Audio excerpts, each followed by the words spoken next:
I just want to take you back to something you talked earlier about in the deliberation side. I'd had it told to me myself directly that part of in the deliberation room, that those that were kind of had their minds made up had taken the view in terms of their behaviour to other jurors that if they were to find Steven not guilty, that they were effectively saying that the law enforcement had killed Teresa Hallbach, and that if they took that view, they wouldn't want to be living in the town of Manitowoc, be uncomfortable. So that's what I was told directly by some jurors. Is that also something, maybe they're not those the exact words, but was that kind of also something that you've been told about? Right, yes. As the viewers probably don't know, but myself and Mark talked to this juror, and he stated that he felt intimidated, and I myself felt intimidated by a few of these jurors, and he felt, the juror feels really bad about the decision he made, but he felt that he was going to get more intimidated by law enforcement and other jurors after the trial was over if he wouldn't have made the decisions that he made on the guilty verdict. So, but Rick, based on the circumstances at the time and your knowledge at the time and all that prevailed at the time, as distinct from now, because we're obviously a lot more informed now than we were back at the time of the trial, do you generally believe that Steven Avery's lawyers did a good job in advocating and supporting their client?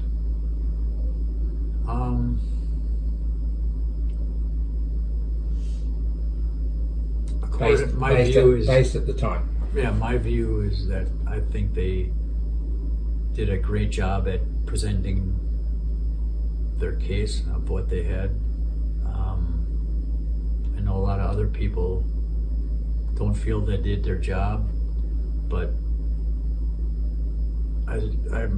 in my opinion, they did a better job of presenting what they did than the prosecution did of presenting their case.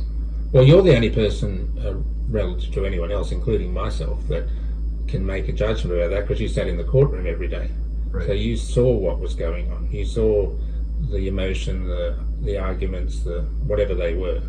So that's why your opinion matters the most here, because you're a juror, and you've just said now that you believe that Steve's defence team did a good job in the circumstances, and certainly did a better one than the prosecution did. Yeah. And I guess in many ways that's in evidence by the fact that on that first paper count deliberation we ended up with 7 not guilties. I'm not sure what more a defence team could expect than that. Yeah, the prosecution, the first, I'd say 3-4 days of the trial, or the first week, I don't know how many times I've seen the trailer, because they kept pumping photos of us, or photos of the trailer into our heads. I don't know why, what was so, I imagine that's where they thought, or they believed that everything happened. But I got so sick of seeing Steven's trailer. That's how much they pump photos of that into our heads. Yeah, and there was no evidence of any DNA evidence at all other than Steven, because he lived there, right, of Teresa or Brendan or anything in that trailer. That baffles me. And then even the key, this mysterious key they found after they shook that bookcase so viciously. Why nothing? I noticed that during the trial. It's like nothing moved. If you shake something furiously, you don't even have to shake things that hard. Something's going to move. Something's going to shift, and nothing did shift. And that was one strike I had against the prosecution's claim that this key fell out of there when nothing else on the bookcase moved. Yes. What about, just if I could focus on that key just for a second. The key was determined to be the backup key.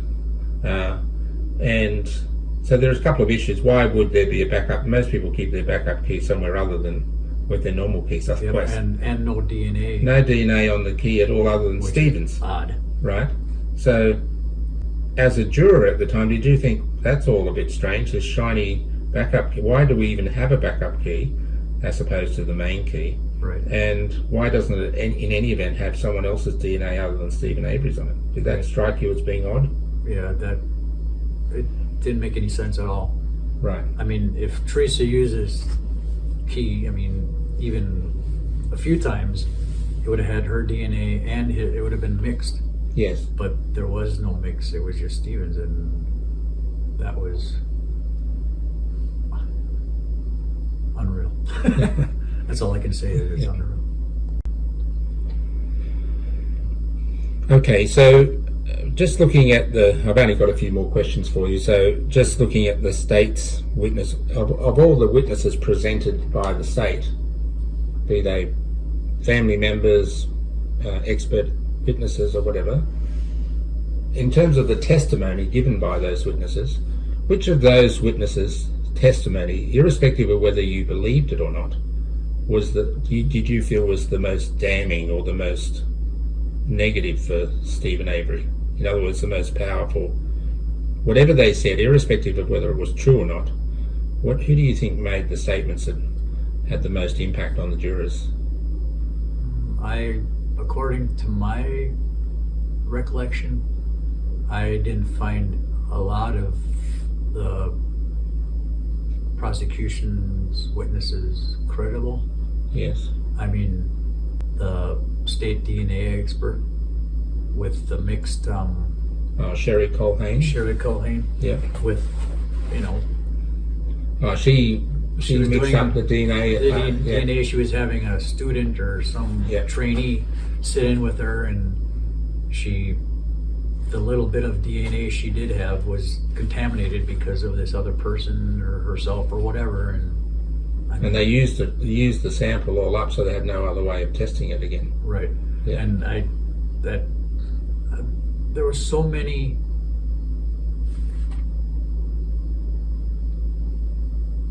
things that were wrong with the prosecution's claims that Did you get the sense from any particular witnesses that they were knowingly not telling the truth? Coburn was one witness that he just it's just his actions, the way he presented himself, like he was nervous for one thing. Mm-hmm. It looked like he was dishonest for another. He was sweating, which can only mean to me that he was nervous about saying the right things or the wrong things or whatever, that he'd mess up on the stand and hurt the prosecution's claims or something. Mm-hmm. That's the impression I got from his testimony. And I'll just pick out someone else. The RAV4 that was officially found on the Avery property on the Saturday, the 5th of November, was found by Pam and Nicole Sturm. Now, Pam was a detective, which I found out. Yeah. Private detective, I believe. Is that right? Known to law enforcement. Mm-hmm. And she had a few relatively controversial things to say about God helping her find the RAV4. In terms of a witness, how did you find her testimony? Did she seem credible, or did she seem anything other than that? Did she seem like she was making it up? Well, she may not be, I'm not saying she was, but I just wondered how her words hit on you as a juror. There was something about her that just turned me the wrong way on her. Mm-hmm. It was, I can't recall, but I know that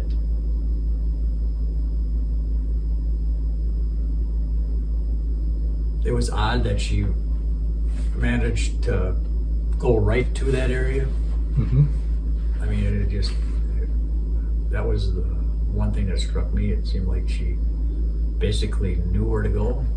Yes. I mean, that's what I believe I remember from that interview. And are there any other witnesses for the prosecution that stood out in your mind as being, I don't know, either compelling or doubtful? The ballistics expert. Mm-hmm. I couldn't understand why this mysterious bullet was found after they searched the property.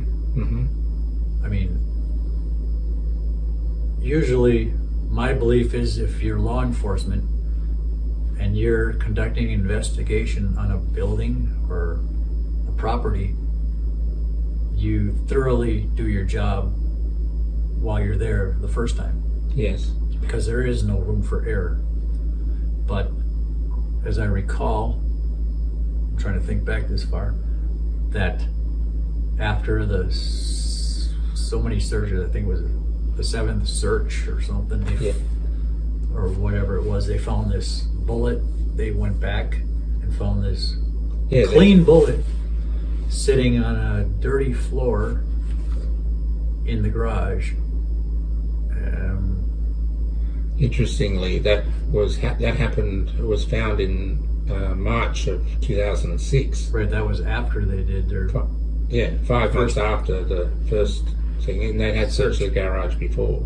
Yeah, that's the same bullet that Kathleen Zellner also got a hold of and had her experts examine under, I guess, electron microscope, and found in the head of the bullet both timber, paint, and a waxy material, but no DNA.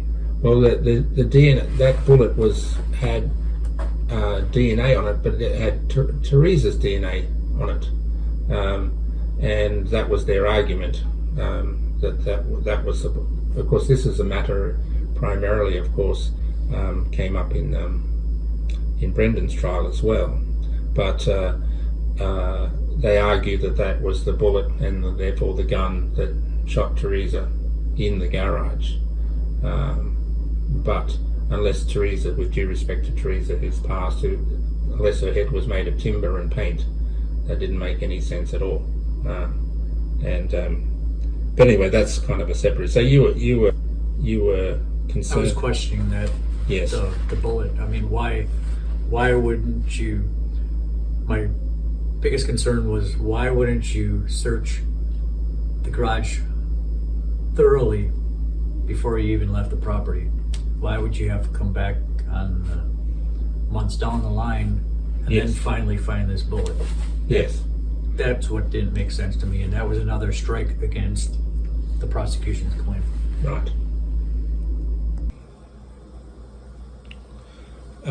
Rick, I had a question I wanted to ask you. I'm not quite sure whether you're able to answer this because I don't know that you were there as a juror at the time.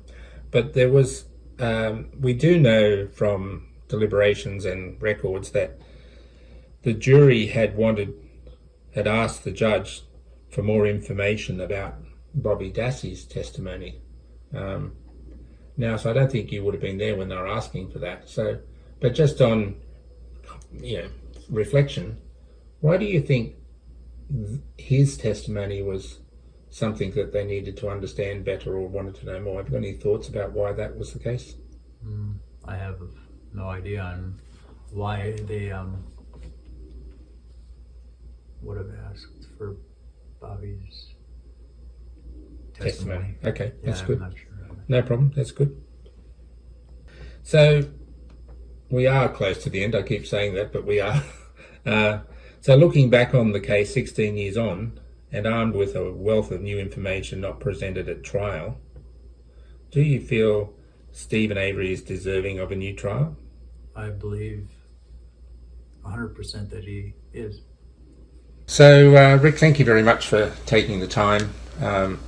to speak with me today. Tried the best I could with, like I said, it's been a lot of years. Yeah, and you've been a wonderful advocate for Steven and Brendan since the trials, and I know all the supporters really appreciate all that you do. And I guess because of a whole host of reasons, including the notoriety of this trial, this is a matter that's etched on you forever. I guess from your point of view, it's something that has been both a positive and negative thing in many ways, but an experience that you probably would have never anticipated in your life happening. And would it be fair to say, however, that, and I think I would say this to be true given what you've said so far, that would it be fair to say that you believe serving on a jury is an important thing to do, and to be independent and to consider all the facts and not to be influenced by prejudices or previous views and external matters? What would be your final words you would say to anyone who was about to serve on a jury? What would you say to them about how they should approach that? I think being on a jury is an important part of society, but going in there with an open mind and basing your decisions on the evidence, and not looking at what this person did in the past, but keeping an open mind. And yes, it is important. I'd never do it again. I've gotten several things for jury duty after the Steven Avery trial, and I'd lie. I'd lie through my teeth just to say, hey, You've done your bit. I can't keep with everything that happened during the Steven Avery trial, I cannot keep an open mind in a court of law again, as far as it being a juror, because I look at law enforcement different because of the way Manitowoc County conducted themselves during the Steven Avery trial, because they were not supposed to be. They had civil suits against a bunch of them during the, Steven Avery's, before the Steven Avery trial even started, civil suits regarding his lawsuit. His previous wrongful conviction, right? And he had civil suit underway, yeah. Officers should have never been at that property during the searches or any of that stuff because of the pending lawsuits that Steven had against them. Yes, and interestingly, Ken Kratz made a public statement when questioned about conflicts of interest. He said he made this grandiose statement saying not only should there be no conflict of interest, there should be no perception of a conflict of interest, but throughout the investigation, Manitowoc Sheriff officers, including some that were involved in the civil case, were constantly involved in Steven's case, both physically and in an investigation way. So the words of Mr. Kratz about independence and conflict, or the perceived or the perception of conflict, were just hollow words, because the reality was that there was conflict every moment of that trial. Right, and that's why, like I said, I believe that everyone should have a chance to be on a jury and do it, try it. But like I said, the way I look at law enforcement after their actions, I don't think I could keep an open mind as far as leaving law enforcement because of their...